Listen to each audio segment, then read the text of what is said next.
Hello बच्चों, आज हम जहाँ पहिया है पाठ के प्रश्न उत्तर को करेंगे। हमारा पहला प्रश्न है, जंजीरों को तोड़ने का जिनमें वे जकड़े हुए हैं कोई न कोई तरीका लोग निकाल ही लेते हैं। आपके विचार से लेखक जंजीरों द्वारा किन समस्याओं की ओर इशारा कर रहा है? हमारा समाज अनेक प्रकार की कुरीतियों एवं रूढ़िवादी समस्याओं से घिरा रहा है। जैसा कि हम जानते हैं, हमारे समाज में पुरुषों का वर्चस्व रहा है। महिलाओं पर अनेक प्रकार की पाबंदियां लगाई जाती हैं, जिसके कारण महिलाओं के विकास में बाधाएं आती रहती हैं।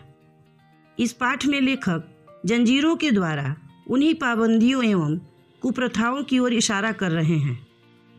क्या आप लेखक की इस बात से सहमत हैं? अपने उत्तर का कारण भी बताइए।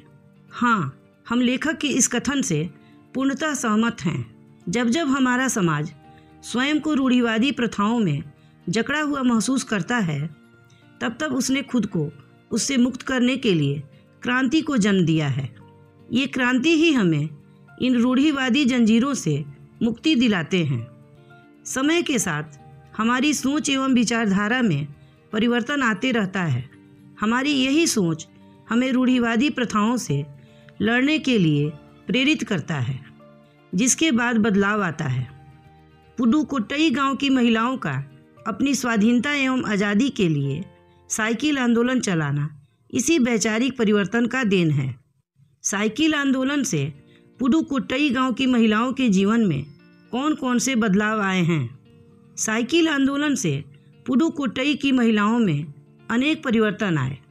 जैसे महिलाएं अपनी आज़ादी एवं स्वाधीनता के प्रति जागरूक हुईं। महिलाओं द्वारा कृषि उत्पादों एवं अन्य सामान आसपास के गांव में बेचने से उनकी आर्थिक स्थिति में सुधार हुआ। समय का बचत हुआ, श्रम की बचत हुई, महिलाएं आत्मनिर्भर हुईं। इन सब के कारण उनमें आत्मसंतुष्टि एवं खुशी की भावना जगी। शुरुआत में पुरुषों ने इस आंदोलन का विरोध किया, परंतु आर साइकिल्स के मालिक ने इसका समर्थन किया। क्यों? शुरुआत में पुरुषों ने इस आंदोलन का विरोध किया क्योंकि उन्हें तो महिलाओं पर पाबंदियां लगाने की आदत थी। उन्हें इस बात का डर था कि इससे नारी समाज में जागरूकता आ जाएगी, जिसके कारण उन्हें नियंत्रित करना मुश्किल हो जाएगा।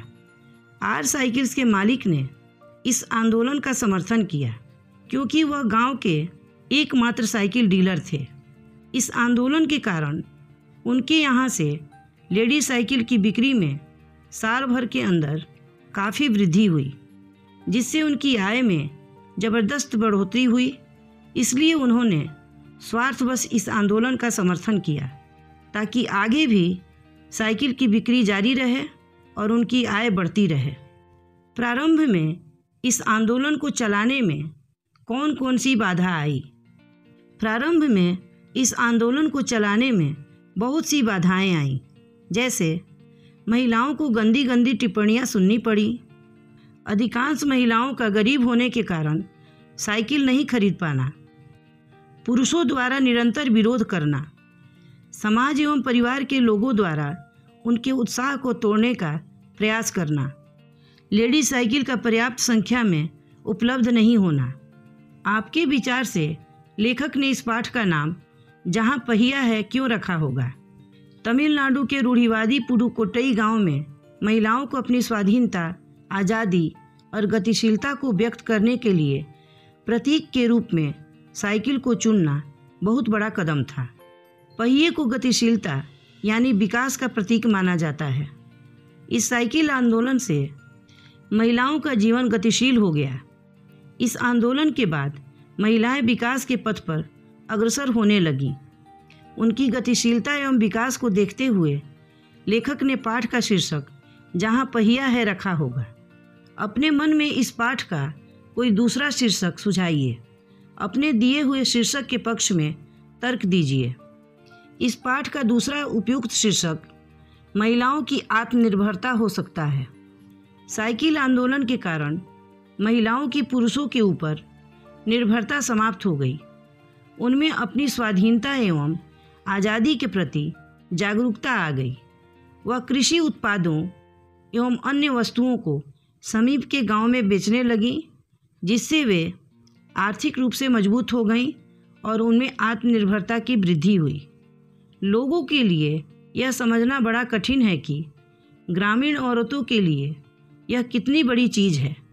उनके लिए तो यह हवाई जहाज़ उड़ाने जैसी बड़ी उपलब्धि है। साइकिल चलाना ग्रामीण महिलाओं के लिए इतना महत्वपूर्ण क्यों है? समूह बनाकर चर्चा कीजिए। आज की शहरी परिवेश में महिलाएं लगभग हर क्षेत्र में पुरुषों से कंधा मिलाकर चल रही हैं। महिलाएं देश के ऊंचे ऊंचे पदों जैसे प्रधानमंत्री, राष्ट्रपति, न्यायाधीश आदि पर आसीन हो चुकी हैं, परंतु ग्रामीण महिलाओं के लिए यह सब किसी सपने जैसा है। साइकिल चलाने से महिलाएं काफ़ी हद तक स्वतंत्र एवं आत्मनिर्भर हो जाती हैं। उनमें एक प्रकार की गतिशीलता आ जाती है। इसलिए साइकिल चलाना ग्रामीण महिलाओं के लिए अत्यंत महत्वपूर्ण है। पुडुकोट्टई पहुंचने से पहले मैंने इस विनम्र सवारी के बारे में इस तरह सोचा ही नहीं था। साइकिल को विनम्र सवारी क्यों कहा गया है? साइकिल को विनम्र सवारी कहा गया है क्योंकि यह सवारी न तो किसी प्रकार की ईंधन खाती है, ना तो प्रदूषण ही फैलाती है। जहाँ सड़क पर चलने वाले अन्य सवारी अपने तेज़ रफ्तार एवं शोरगुल से लोगों को भयभीत करते हैं, तो वहीं साइकिल बड़े ही विनम्रता एवं शालीनता के साथ गुजर जाती है।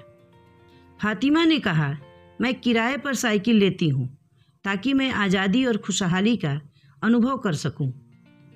साइकिल चलाने से फातिमा और पुडुकोट्टई की महिलाओं को आज़ादी का अनुभव होता है, क्योंकि ये महिलाएं साइकिल को अपने आज़ादी, आत्मनिर्भरता एवं खुशी से जोड़कर देखती हैं। फातिमा के पास नई साइकिल खरीदने की हैसियत नहीं है।